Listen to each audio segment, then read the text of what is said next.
Where's Rodney?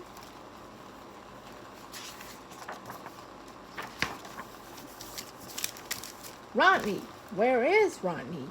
Once again, Rodney was in her seat, and Miss Garcia had had enough, but Rodney had interesting things to do, like watch a big blackbird soar over the cafeteria that smelled like yesterday's lunch, or catch a tiny pill bug creeping across the windowsill. He stood on his tippy toes to find the stray dog that bullied the neighborhood. Rodney was inside, but he wanted to be outside. Outside was where Rodney always wanted to be.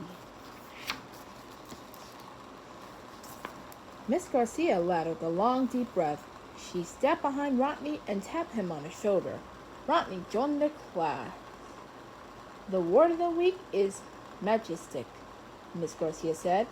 Majestic. Can you tell us what it means? Rodney looked around the classroom. There were a million eyes looking back. Nope. Miss Garcia took a deep breath. He began to pink flamingo. Sulan giggled, covered her mouth. He hopped into the air like a cricket. Cottage chuckled.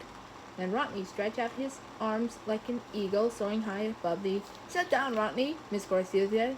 The whole class roared with laughter. Okay, majestic means grand and beautiful. Rodney, if you can do your work, you won't be able to go to field trip to the park on Friday, but Rodney didn't care. He knew all about the park. It was a small triangle-shaped patch of yellow grass next to the corner store and the bus stop. It had one large cardboard trash can and 2 benches where some grown-ups sat all day long. Yes, Rodney knew the park well. Anyway, Mama said to stay far away from the park.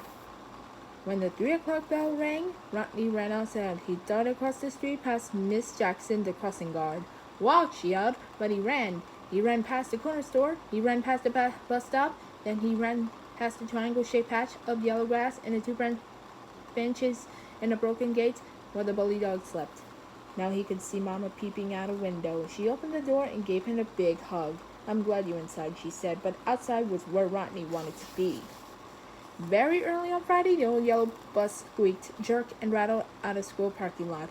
Even before he reached the front gate, Sulan and Omaya was singing and playing clapping games, everyone excited, but not Rodney.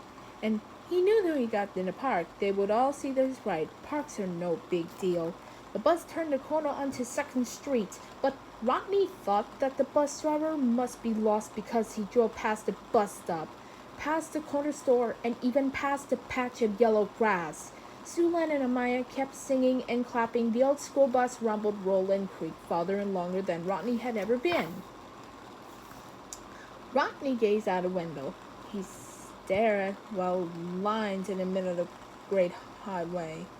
He counted the big trucks that passed the bus. He leaned to see the birds float above the fields of tall, dry grass. He watched the people in white straw hats picking fruits and vegetables in neat rows. A low bus clanked, coughed, and choked. It climbed higher and higher until the great mountain swallowed whole. At the other end of the tunnel, the mountain spit out of the old bus in a flash of sunshine. No one laughed, no one talked, and no one wiggled. Sulan and Amina even stopped singing. Look, everyone, Miss Garcia announced. It's the park. And finally, Rodney was outside. At the park, he was higher. He was lower. He was bigger. He was smaller. He was louder.